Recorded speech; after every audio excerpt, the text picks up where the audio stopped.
Around 1940, the American administration had a crazy idea to place the entire U.S. Department of Defense in one building. That's quite a bit of 26,000 employees scattered across 17 separate buildings in the District of Columbia. Moreover, according to the technical specifications, the future citadel was supposed to comfortably accommodate 40,000 people at the same time. The Second World War was gaining momentum in Europe, and the Americans could join at any time. And here's an idea. It's not logical that all the key military commanders are under one roof.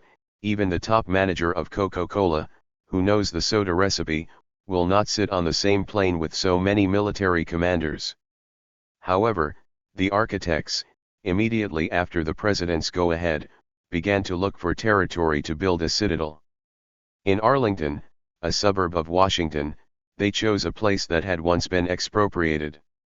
What was most captivating was that the plot of land was delineated by 5 roads, some of which intersected at an angle of 108 degrees. Of course, this could say little to the majority, but the architects were strong in geometry and they knew perfectly well that straight lines converge at such a degree in an equilateral pentagon, which the ancient Greeks called the Pentagon. So what occult secrets are hidden in this one of the most important military buildings of the United States? Namely, this is what we will talk about today. Perhaps it will remain a mystery to us what came first, the place that the builders discovered or the project for which the territory was specially selected. It must be said that the place was primarily swampy, and very close to it was the famous Arlington Cemetery, where American soldiers were buried. Agree, not the best place to build. Feng Shui masters would hardly have approved, but the US presidents probably knew the great Chinese geomancers, because the land under construction was agreed upon. The only thing Roosevelt ordered, at the request of his wife, was to move the future building a little half a mile so that it would not block the view from Arlington Cemetery to Washington. There is another interesting feature of the Pentagon. You can walk to any point of the building along the perimeter in no more than 7 minutes. The fact is that the Pentagon is intersected in the center by 10 corridors that connect 5 pentagons running from the center. And the diagonals of the Pentagon form a pentagram. And the points of intersection of the diagonal in a regular pentagon are the points of the golden ratio, which forms another pentagon, and so on ad infinitum. However, this is not the only thing that makes the Pentagon a marvel of geometry. This pentagon sign with the enclosed pentagram is also a symbol of the famous mystical union of the main Pythagoras. Of course, this is hard to believe, but who knows? Many astrologers claim that they could not do without the advice of experts in this field, and it is not surprising because globalists are accustomed to referring to occult sciences for the practical implementation of all their plans, including the construction of occult buildings. This is already speculation, of course, from numerologists who carried out interesting arithmetic calculations. The fact is that construction of the Pentagon was supposed to begin on September 11, 1941, and end on May 15, 1943. Surprisingly, the builders completed the work second by second, which is basically stunning, and if you make allowances for the fact that it was wartime, then thoughts arise that something is not clean here. Thus, construction lasted 491 days. If you add these numbers using the Pythagorean method, you get 5, the number of sides of the Pentagon, and if you multiply all these numbers, you get 36, if you count the sum of integers from 1 to 36, you get 36s, the so-called number of the beast. Who knows, maybe that's why the builders worked day and night so as not to miss the deadlines. The pentagram belongs to the so-called magical symbols. The goat symbolizes the devil, the father of lies. If you look closely at Washington from a bird's eye view, you will notice that all the main streets there also form a star in the center, which houses the important Masonic building, the Pentagon. Also in the shape of an inverted pentagram, its apex is oriented to the south. You should also pay attention to no less occult paraphernalia, which is located not far from the Pentagon, next to Washington. These are, of course, obelisks. They are essentially phallic symbols associated with the Egyptian sun god Ra. The four sides of the Washington Monument are aligned to face west, east, north, and south. At ground level, each side of the monument is 55.5 pounds wide, which is 666 inches on each side, 36s again here. The Illuminati began their plot to create a world government back in 1775. In 1776, during the War of Independence, the rebels did not have time to break away from England and founded their 13 colonies here in America, but then tried to overthrow Canada in the War of 1812. The Canadians were not so easy to defeat, and instead the Illuminati were defeated and driven back. The United States was founded by the Freemasons with the main goal of one day creating a world government, also known as the New World Order.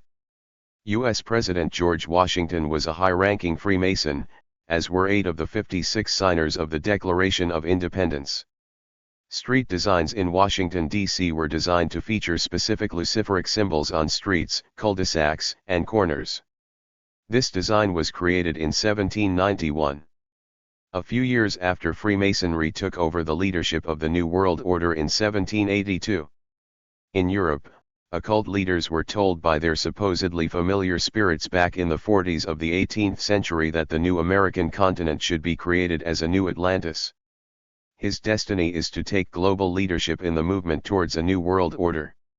The United States of America was chosen from the very beginning to bring this kingdom of the Antichrist into the world. The architecture of Washington demonstrates a huge abundance of occult symbolism. George Washington was a 33-degree Mason. He chose French Freemason Pierre-Charles L'Enfant to design the city plan for Washington, D.C. The city boundaries were established by George Washington in 1791, forming a square 10 miles long on each side. Centered on the originally proposed location for the Washington monuments. Another interesting fact. When looking at the Capitol building from a bird's eye view, a figure resembling an owl is visible. An owl is a symbol personifying a pagan deity. Birds of the night are symbols of witchcraft and metaphysics, since black magic cannot work in the light of truth during the day, and is only powerful when surrounded by the ignorance of the night. The owl is considered wise because the creature is able to see through darkness, ignorance, and materiality, hence its association with the goddess Athena and its veneration during a nighttime cremation ceremony in a Bohemian grove. Notice the 2 circles above on the back of each US dollar, imbued with occult symbolism. The US dollar, the most recognizable banknote in the world, has become a symbol of the global economy, wealth, and money in general. But few people take a close look at the banknote itself. Meanwhile, it depicts many interesting signs. Researchers argue about religious, as well as occult symbols that are depicted on the dollar. Green dollars appeared in America after the declaration of its independence on the 4th of July 1776, which is the date that Americans still celebrate as Independence Day. Until this point, the country used thalers, large silver coins, in monetary circulation, which in the period from the 16th to the 19th centuries played an important role in the economic and trade relations of almost all of Europe and some Asian countries. But the main question is still about dollars. Is it true that the Masons had a hand in creating the banknote? Let's start with the dollar symbol itself. There are several versions of theories of its origin. Version number 1. The dollar sign originated with the Spanish coin, the piastro, or thaler. The coin depicts the coat of arms of the Spanish Empire, part of which is the Pillars of Hercules entwined with a ribbon. According to myths, the Pillars of Hercules stood at the edge of the world at the entrance to the Strait of Gibraltar. It was behind them that the path to the New World began. Thaler was widespread in America. First of all, its popularity was achieved thanks to the development of new territories by the Portuguese. The coin was called a pillar dollar. In accounting books, this sign began to be used for abbreviation. 2 pillars entwined with ribbon. The arms dealer Oliver Pollock was the first to use this designation. His ideas were adopted by others. The $1 bill is the most popular in the United States. Its design contains many details that have symbolic and occult meanings. First, Alpha and Omega. On the obverse of the $1 bill we see a portrait of George Washington, the first and most revered President of the United States. The portrait is placed in a frame, which became the first religious symbol on a banknote. It resembles the Greek letter omega, which refers to the revelation of John the theologian. Alpha and Omega. The end and beginning of everything. Libra key and stars. To the right of the president's portrait is the seal of the U.S. Treasury Department. It depicts scales, a symbol of justice, and a key, a symbol of power, as well as the founding date of the ministry and a field with 13 stars that symbolize the first 13 states. Remember this detail, it will come in handy later. By the way, 13 is the favorite number of Satanists. The reverse of the banknote is much more interesting. It is filled with symbols and details that are interpreted differently by different researchers. The dollar features two sides of the Great Seal of the United States. On the left is an unfinished pyramid with the Roman numeral 1776 for the year of the Declaration of Independence. But there is one more event that is tied to this year. On May 1, 1776, one Adam Weishaupt founded the Bavarian Illuminati, an 18th-century German secret society. The headquarters were located in Ingolstadt, Germany. The activity officially ceased in 1785, but there is great doubt that this is really the case.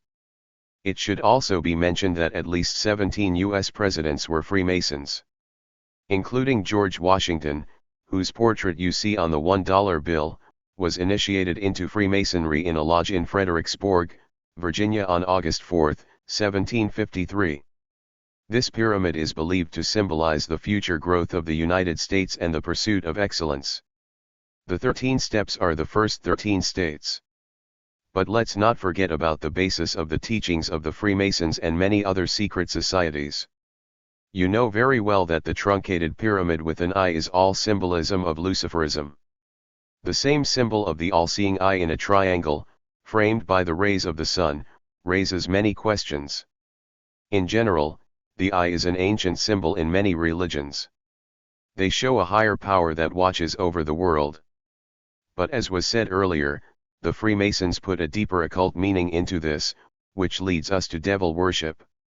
On the left side of the reverse is the second side of the seal, which depicts a bald eagle, the symbol of America. In one paw he holds an olive branch and in the other 13 arrows. And again that same number 13. Above the eagle are also 13 stars, again the first states of the USA. There is a version that an olive in the paws of an eagle is a symbol of peace and arrows are a symbol of war.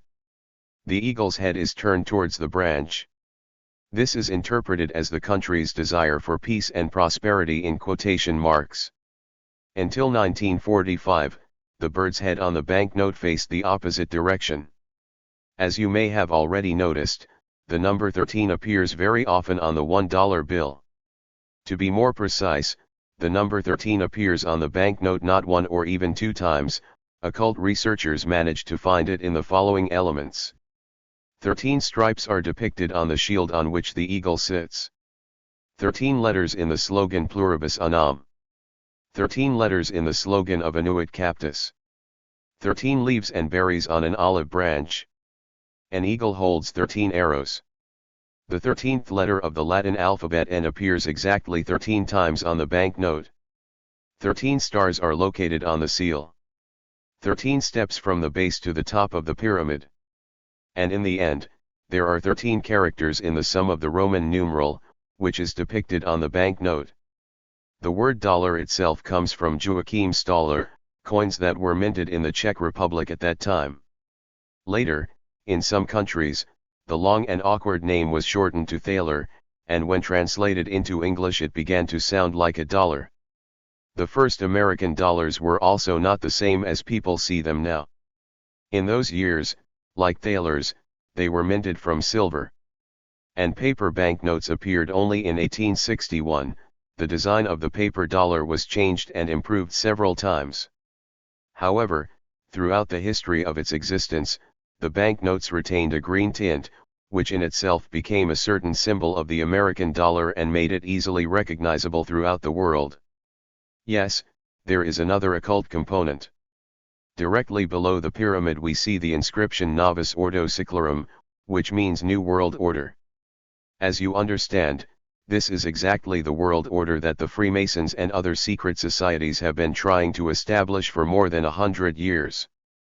By the way, there is another interesting fact. Humanity made money from valuable metals. Almost all banknotes have always been like this. No valuable metal, no money. The amount of money is limited by the amount of metal from which it is made. In 1694, a group of bankers with the support of King William of Orange created the Bank of England. It became the world's first private issuing center. That is, a group of people began to issue money. The trick was that paper money was issued, and it was supposedly backed by gold. And at any moment the owner of a paper pound could exchange it for a pound made of yellow metal. In fact, bankers began to simply cheat by issuing paper money, significantly more than they had gold. The idea was simple and therefore it was necessary to destroy other smart people who also wanted to make money out of thin air. The entire subsequent history of Europe is the struggle of the Bank of England and its owners for financial hegemony on the planet. When the United States gained independence from England, bankers lost control of that country's financial system. They returned it only in 1913, when the Federal Reserve System was created by decree of President Woodrow Wilson. It was the same private issuing center as the Bank of England, owned by the same individuals. But at that moment all the currencies of the world were gold. You will begin to tirelessly splash dollars and pounds, and this cannot but go unnoticed. What to do? Of course, eliminate competitors, destroy other gold currencies, destroy economies that compete with Anglo-Saxon ones. And immediately after the creation of the Federal Reserve System in 1914, guess what? The First World War begins. In its crucible the gold ruble and the gold German mark disappeared. The Second World War followed, as a result of which agreements were signed in 1944, delineating the post-war global financial system. The US dollar became the main money, all world trade began to be conducted in dollars and only in dollars. And if every country in the world needed to earn dollars, then the United States simply printed them, promising that for every $35 they were ready to pay a troy ounce of gold. But when the US debt becomes astronomically large and its power weakens, the whole world is tempted to start playing by new rules, that is, to make the dollar not the only global reserve currency, but to add at least the yuan, euro, and ruble to it. How to ensure that the demand for the dollar and treasuries remains high if it is declining? The answer is simply to make all other investable assets uninteresting, unstable, and shaky. We need to make sure that only the dollar is solid in the whole world.